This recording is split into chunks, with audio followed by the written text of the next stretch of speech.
So welcome everybody to our first official elevated sipping hour, where we try a dram and we talk about some of the latest happenings in the tech world, serious or not, for good or bad, we don't care.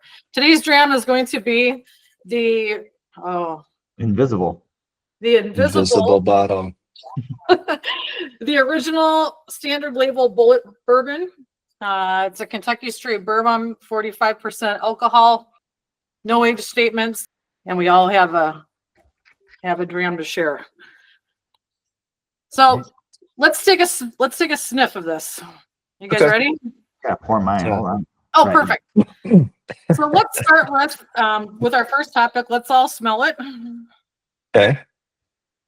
And talk about what we smell. Now, for the record, I know there's a lot of people out there that get really wrapped up into flavors and stuff. I'm not one of them. If you smell grass and that's it, let's enjoy that, because I don't think anyone can be wrong. It's so subjective. If you smell coconut in it, then smell coconut in it. Yeah. Someone can't say no, you don't. No. And the other thing is, like, Right. I've had experiences where somebody said something that I never would have thought of, and then after it came up, I was like, I smell that. Right? Oh, so there's a little bit of influence going on as well.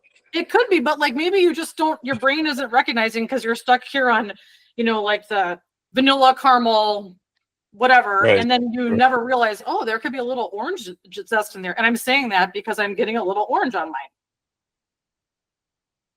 mine. Okay. I feel a little citrus there, Yeah, I think. that's funny because until you said that, I wouldn't have said orange, but now you can smell orange on it. To me, it smells sweet. Okay. Right. Does it remind you of like a cola or anything like that? No? Maybe I don't know. like Good root beer question. or something. Got that same Sometimes kind of, people Like a syrupy. Yeah, sometimes people get like sweetness. sarsaparilla or Coca-Cola notes. I don't know if I'm getting that here, but I get oak for sure. That's part of the bourbon profile. Definitely when you get a long one in your nose, it's like a little like peppery or something. Oh, pepper. Yeah, it's spicy. Okay, so that's the rye influence on it, right? The rye will be like the pepper, clove, anise, those kind of notes, which I think we get kind of, it's kind of got a spicy nose for a bourbon. Yeah, sure does. Yeah, you get the rye in there for sure. Okay, while we're talking about this, Are we going to try it or just continue smelling? Or do we do both? We Whatever we want. We can do that too. We can try it. All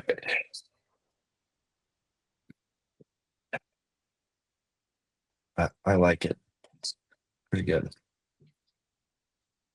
All right, let's talk about. Well, you guys want to talk about the flavor, or you just want to do the topic and the Yeah, we can whiskey go combined? kind of at the same time, maybe. Okay. Who wants to start? Let's do your topic, Erica. Okay, well, I was going to discuss this new movie that came out. I want to call it a documentary, but I don't know if that really is a title or not, called Titanic: Digital Resurrection. Did you guys hear about this? I haven't heard about a movie. No, I don't think so.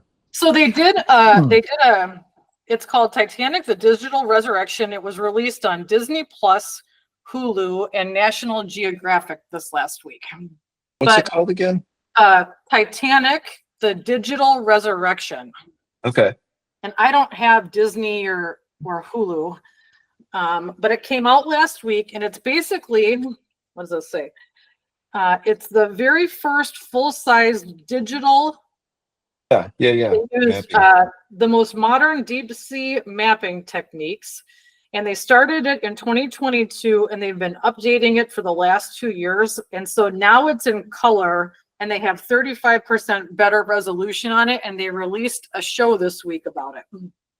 You can go to, and this is what I was showing you earlier, is Let me pull Magellan. something up real quick and see if I can get a little more.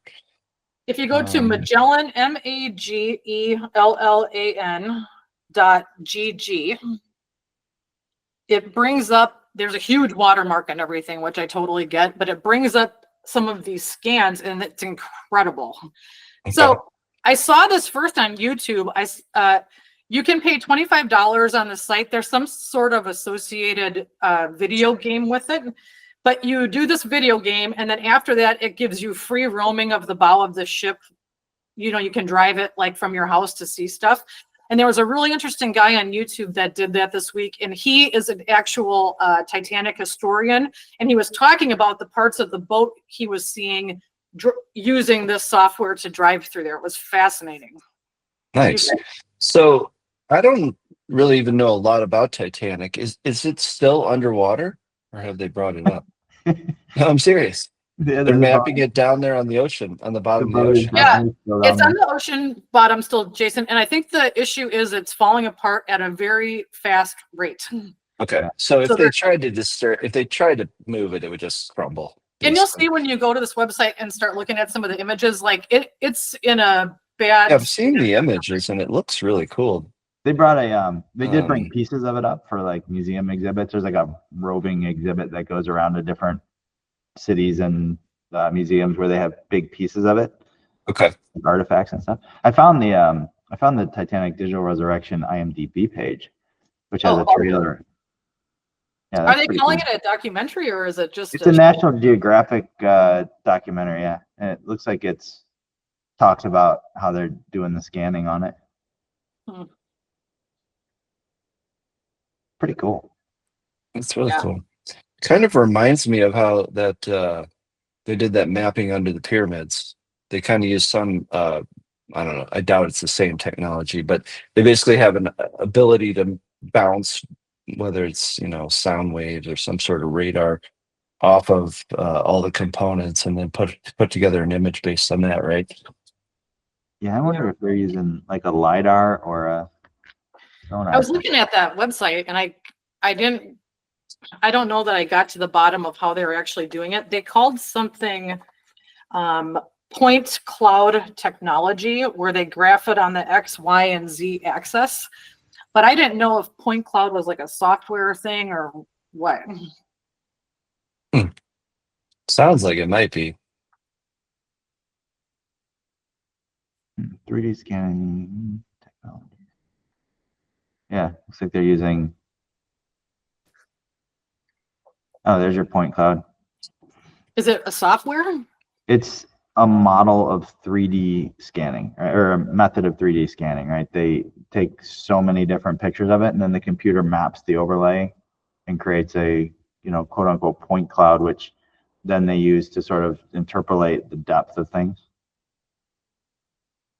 That's sick. It's pretty fucking really cool. Yeah, if anyone finds that Hulu password, shoot me one, because I want to watch it without buying it. I don't think I have Hulu. I probably have Disney. Is it on both, you said? Yeah, that Disney, Hulu, and National Geographic said that they all have this show. And I guess it's in a series. So only the first series was released, I think, last week, or first part in the series. Okay. But it's so cool. The YouTube, I should find this and we can add this in here, but the YouTube guy that I saw talking about this, it was fascinating. He was showing like pictures of each of these parts of the ship and what it looks like now. And basically the front deck of the ship, when it went down, folded backwards, and you can see it on their mapping. Like the whole ship the deck is backwards. You can see right into the ship from the top of it. It's crazy. Yeah, wow. It's something. Okay, so let's talk about this for a second. It is good. I'm getting the spice notes for sure. Pepper, maybe a touch of cinnamon on there, Jason. Do you get that?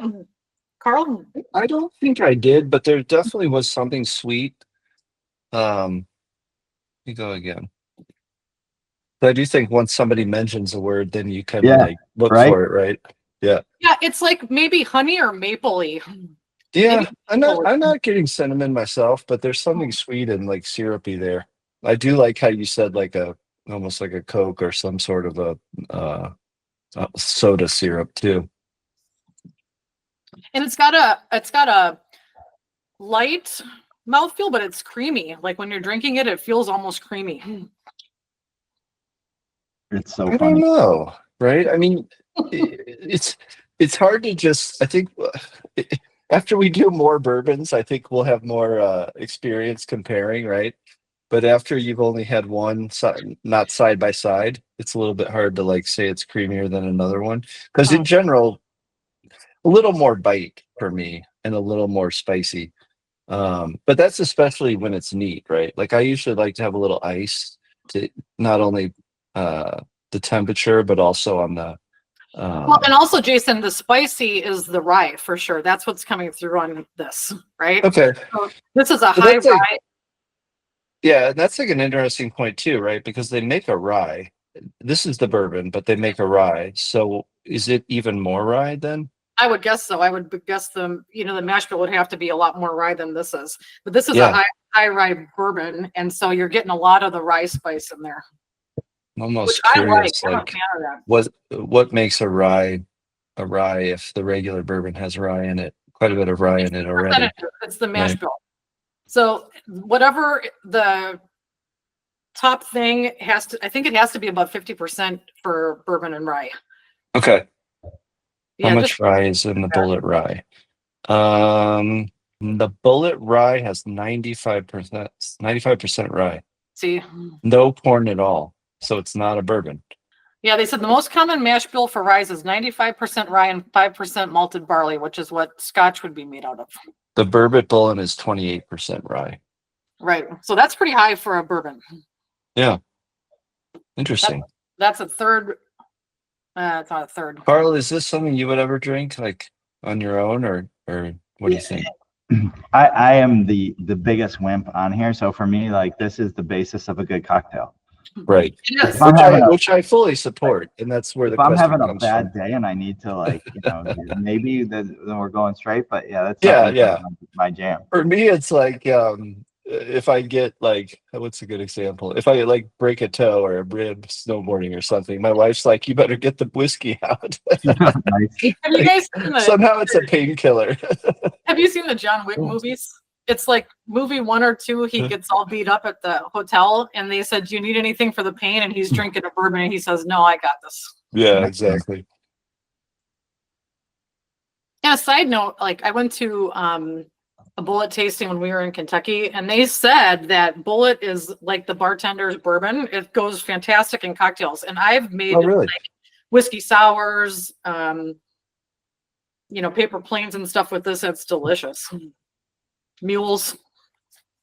Everyone loves a Nice. mule. You what? I said everyone loves a mule, Who doesn't like a mule? right? Right.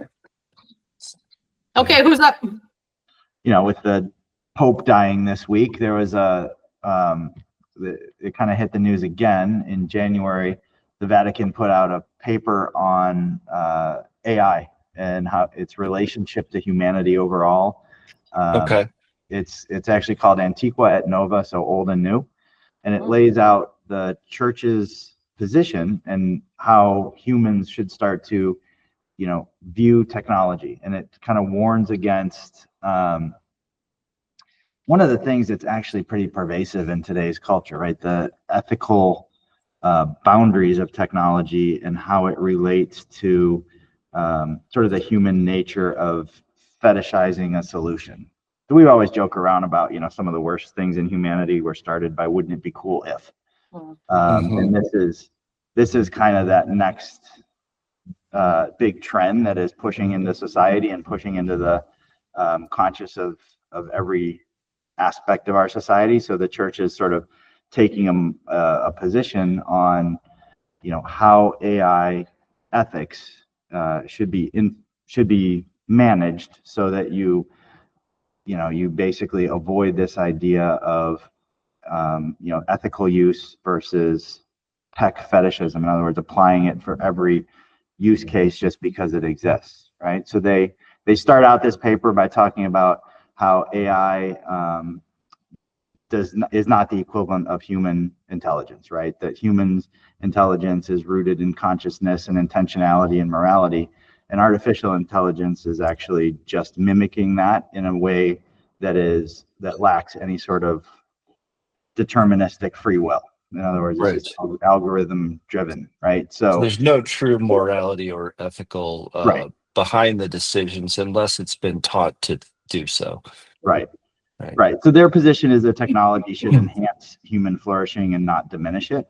So they go out and lay into into the sort of the 5 priority areas that people should consider when working with AI in the future, and that is education. In other words, it should support the advancement of human learning. It shouldn't de-skill it. So in other words, the idea of using ChatGPT to write content is great as long as you're able to, internalize and understand the content that is being created and internalize it and you put it to good use. It's not great if you're just asking it to do the work and then like some robot moving it forward, right?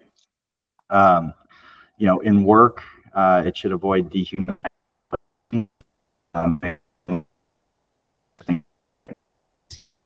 I lost him. Different industries and destabilizing them. And the real question on the table for companies and for individuals should be, how do you use AI to retool individuals first, maybe, and then before you get to the idea of taking AI as a excuse to re-engineer people out of the equation. In healthcare, they're really talking about how you have to keep dignity and compassion as forefront over efficiency. And then the one that I thought was interesting was warfare. So they really take a hard stance on the banning of autonomous weapons. They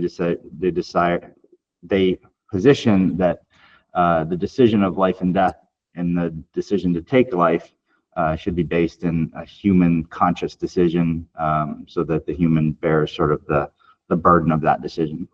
And that's, just if we just stop on that point for a second, right? Like, that's crazy to think that war in the future could just look like 2 robots fighting each other and like no person dies, but what's the purpose? Or even drones, right? Like 2 planes are up there trying to combat each other. And I get that, of course, it makes sense, but then you kind of look back and you're like, I don't know, man. It's just weird. But an AI for Defense Symposium a couple of years ago now, they were actually talking about the idea that AI used to be used to sort of simulate the outcome of a battlefield, and now they actually have implemented in certain theaters of conflict no-go zones where they put a drone up, and the drone will actually make the determination that a kill needs to be made or that a weapon needs to be fired, and it will do it. And instead of asking permission, it will actually just inform after the case.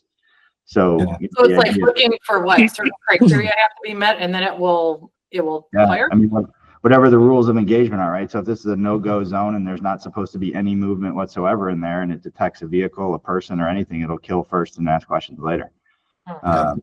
Which is really kind of contrary to what this memo has put out. Now, the interesting thing is, like, every major faith out there, right? And Catholicism really sort of is the one world religion that is sort of a top-down religion with governance bodies and a leader and the ability to kind of form a position for the entire religion, whereas almost all the other religions are more dispersed. And almost every religion out there, all the major ones anyway, have published papers from their thought leaders and from their working groups and from their their organizations that sort of take the lead on public position. They've all put out different papers on the use of AI and how it relates to ethical considerations of the religion. And oddly enough, most of them are the same. And Rome, there's actually a group of religious leaders that sign almost like a treaty, but at least a call for ethics document that was signed in Rome, and it included leaders from Christianity, Judaism, Islam, and Eastern religions, emphasizing the importance of guiding AI development and ethical principles to promote peace and human dignity. So it really is a call for technologists, users, and humanity in general, and faithful to really kind of understand the impacts of this technology on the world. So not to get too heavy and religious, but being that the Pope just died, this is sort of an interesting topical thing that has popped up again. So quick side note, I just did a ChatGPT search, and I don't know if this is accurate or not, but I asked if the Vatican is currently using any AI technologies, and it's aware of 3. Oh, really? What are they? It's St. Peter's Basilica Digital Twin. So in collaboration with Microsoft and Iconum, the Vatican created a 3D digital replica of St. Peter's Basilica using AI and photogrammetry. Yeah, it's real similar to that stuff they use on the Titanic. Oh, okay. And the second one is in CODIS Ratio Project. This research initiative employs AI and optical character recognition to digitize and transcribe handwritten Latin documents from the Vatican Apostolic Archive. That's And cool. then third, they're using it for cybersecurity, specifically at its digitalized library archives. Yeah, that's cool. Interesting. Very nice. So what are Yeah, your thoughts on that? You think they're gonna jump on board more AI stuff sooner than later, or what do you think? Well, I think that's where you'll see it, right? You'll see it in the 2 things that are important to the Vatican as a state, right? So tourism. So you'll see it and security. So you'll see it around, security apparatus within the Vatican. I wouldn't be surprised if they already have, facial recognition and AI tracking of individuals as you enter the Vatican. And then for their own cybersecurity side of the fence, I'm sure that also would be the case. But, as far as being a purveyor of technology positions, I think this is probably close to as far as it goes. Now, the interesting thing will be if the how they keep pace with technology. I mean, it used to be that technologies like this were slow evolving and slow in uptake, right? I mean, and that has accelerated dramatically year over year. And I would argue that AI is one of the fastest moving technologies out there. Right? Like, I mean, it wasn't long ago that we had, barely workable, speech recognition, and now we have,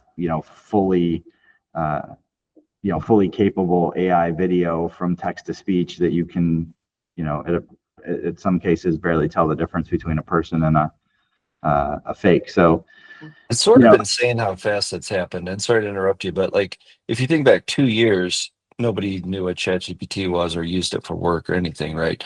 And now everyone you talk to is like, oh, I'm running my my performance report through it, or I'm having it double check my whatever. And it's just part of life now. It's so crazy how quickly it's happened. Yeah. I mean, the amazing thing with ChatGPT too is like, the areas of consciousness for ChatGPT for the general public are the web interface or the mobile app where you ask questions. Not the APIs. Yeah. Guys, and the agents and all the things that are taking place on the developer side are really fascinating. As we start dealing with, AI automations and having it generate code and things like that, the ability for AI to really take a pervasive stance in the development of technology, properties, and assets is really huge. But at the same time, going back to what the paper is talking about, that is a very dehumanizing thing, right? Like, how many people did we just tell, hey, learn how to code because your coal mining job is gone? Well, guess what, guys? Now it's time to learn. Guess what? Coding's gone too. And that's such an interesting topic in this space we're in now in the work environment, right? Because I've had friends for years who are saying, well, this AI thing scares the hell out of me because I know it can do my job. And I kept trying to encourage them that you're going to leverage it to do your job better. Well, that's not what we're seeing. I mean, what we're seeing is people are literally being eliminated because we don't need people anymore. Right. And that's not exactly how it should go. No. So definitely it's concerning. But I mean, it is a great tool, right? Like, I use it to write code. I should not be writing code, right? So the fact that I can go from hey, I have an idea to and have a tool there that acts sort of as a guide and a teacher that tells me, hey, here's how you create a Lambda function, and here's the code that put in that Lambda function, and here's how we, connect this service to run that Lambda function to get that result, is fantastic. I would say I've learned more. Well, and honestly, don't you have more confidence now than you did with some of the previous people that we worked with? I'm not going to name names. Right. No, totally. It both solves our development problem and makes it harder. But I think it offers an interesting challenge to professional services teams in general. Like, where do you go? Right? Yeah. Like, how do you take this pervasive technology that we all know, love, and appreciate because we, contributed to the development of it, and not have it become an adversary to what you're trying to do, right? So, there's a kind of a phrase, or I guess a statement that, nothing has changed, but things have moved, right? So the idea of professional services and the idea of technology inside of companies, like, it's not the same, because this technology exists and it makes experts out of idiots. And at the same time, it has just moved the need for expertise in different areas. So the challenge for everybody is to make sure you understand the impact of AI, and then that you conduct yourself with sort of the moral clarity on using the technology, so that you're not contributing to the downfall of these things, but at the same time figure out, like, what is the next place where you as a human are needed to be able to enable this technology to be effective and reasonably non-destructive to what it's working with. Yeah, I mean, this is a huge topic, and we could go down a huge rabbit hole with regard to like where it's all headed and whether humanity is going to survive at the end. And I mean, this might be it's fascinating, and I do love talking about it, but it might be too deep to fit it all into one We conversation. have more weeks coming up, Jason. We can take a new stab at this. Exactly. Cool. I love it. Okay, nice one. Jason, not to interrupt you, I'm sorry, but real quickly, how are your drams with your water or your ice? You know what? That's so interesting, because I tried it on ice for a second, which is usually my go-to, and it felt a little too watered down. So I think I'm going to go back to the. Carl, how's yours? Did you put your Coke in there? I haven't yet, but I'm about because to. This would be a phenomenal one to add Coke to. I'm just saying. Yeah, and we're almost to our third topic, so let's pause for a second and talk about the bourbon again. After drinking a little bit straight and then drinking with the ice, I kind of like the original better. Yeah, me too. Seems strange to me because it's not my normal. Well, I mean, okay, so water, it's going to water it down, right? It's going to take a little bit of the flavor away. It's going to water. Well, and also, what's the thing where people they drink it neat for the most part, but then they're like, you should add a couple drops of water. So this is primarily opens it up or something. Yeah, and the strict Scotch drinkers all believe that water should be added to the dram no matter what. Right now, right, like this is 45% alcohol, which means it's 55% water. At some point, I don't want it to be too watered down because I want to taste what the spirit tastes like. Right. So that's a personal decision. I don't think you should add water, or I think you should, if you like it, drink it how you like it. That's all that matters in this whole thing, right? That's all that matters. So it's interesting to hear you say that, because typically when we've been together, you'll get it on a cue. Right. Yeah. And so, but it does absolutely change the flavor. It will change the notes. It will change the mouthfeel of it. It will change a lot of it. And sometimes too far, sometimes not enough. You want to add more water to it, you can. But when we do some scotches later on, we'll do that where we add a couple of drops of water at a time, and you can see exactly what's happening to your whiskey when it goes down. Interesting. Yeah, it's fascinating, because my go-to is with the ice. I am for some reason like anti adding water, because I don't want to dilute it intentionally. Oh, that's fine. And I do think that the ice, like a colder drink, right? If you're going to drink something like in a cocktail, I don't want a lukewarm cocktail for sure. Right. But yeah, I've got relatives that will just add water, and I'm like, no, gross. Like, what? I'd rather add Coke or something that's going to add flavor, but not just water it down. Yeah, do whatever it is that you like. That's the only thing. To your earlier point about like some of the hardcore Scotch people say you always add water, why don't they just make it with the water built in? Why do you have to add it? It is, right? Like if you buy a Scotch at 40% ABV, alcohol by volume, the 60% is already water. Right. They've watered it down for you. Oh, they've already watered it for you. I see. Yes. Okay. So, but to their point, if I go out and I buy a single barrel proof alcohol, it's coming at me whatever the alcohol percentage was when they took it out. There's been no water added to it. That could be in the 60s 50% alcohol range, right? And Okay. a 60 is pretty harsh. We can do that too. But a lot of people want to add water to that to kind of simmer it down a little bit. Okay. Okay. We'll try some different things as we Yeah. Yeah. Cool. I kind of like my sweet spot is like between 50 and 55% alcohol.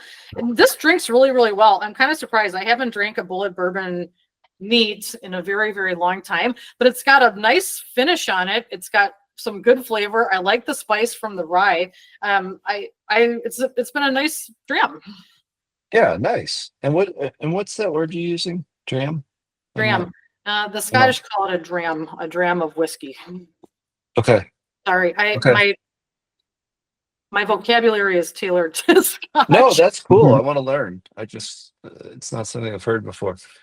So Okay, Jason, hit us with your knowledge. I'm assuming we both have the same bottle, orange label. It says 45%, 90 proof. Yes. So okay. Yeah, it's very good. I agree.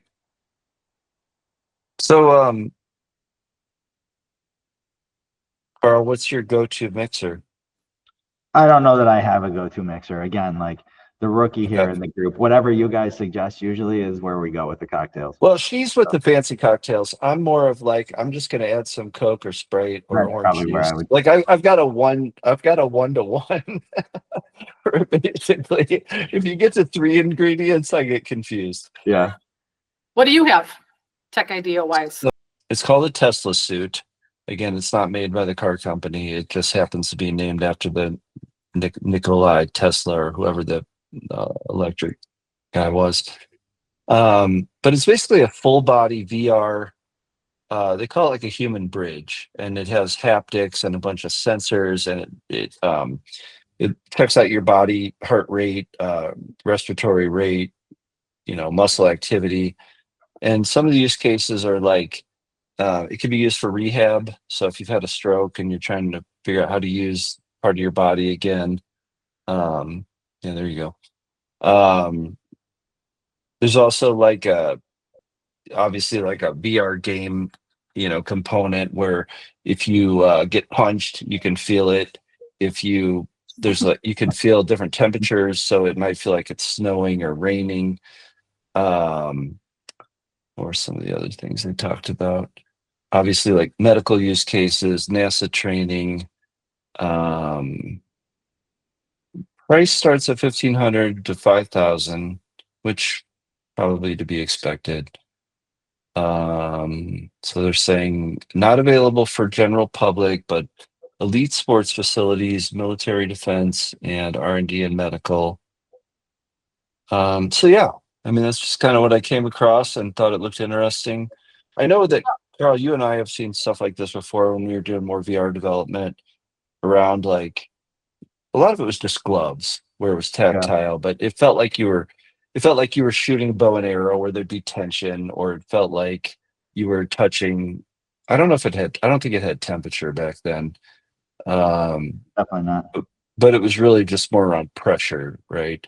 Yeah. Like it would feel like something was Vibration, pushing. really. Yeah, it would feel like something's pushing against you, or you were pushing against something. So this one's literally same concepts, but it's your entire body. So one of the things they talk about is being, if you're in a VR game and you get punched, you feel it, but you're not going to have a bruise afterwards, right? So it's, Either you guys want to get punched, I'll do it for free. well, I don't want the bruise and no pee bag, no baggies. But it seems cool, right? And again, you can kind of think about like, what's the future of that and where's it all headed? Probably someday they're going to be much cheaper. They're going to be much more use cases. They're going to be this kind of part of life.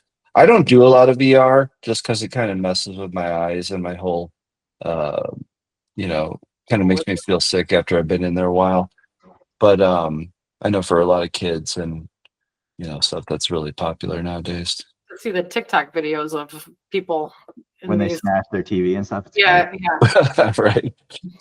What's interesting though is I was talking to a guy yesterday, marketing guy. He brought up an interesting point, which was I haven't heard anyone talk about IoT in a couple years now. Right? It's really fallen off of the tech trade discussions. We still see it with industrial IoT and things like that, but as far as like the crushing computing trend that it was, it's kind of gone away, right? And wearables have kind of been in that same category where wearables sort of fell off the sexy radar in favor of AI. So it's interesting because, VR was hot for a minute and wearables were supposed to make VR kind of the next level.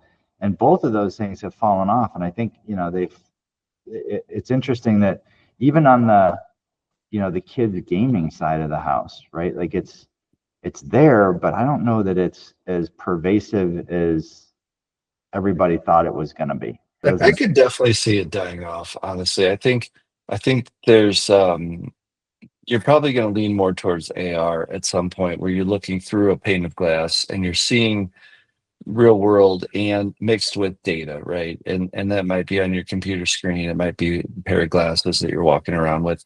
But not too many people are going to wear a headset and sit in their house. And it's just strange. I mean, Right. maybe virtual conference room meetings or something, but even that, you could do it on a screen.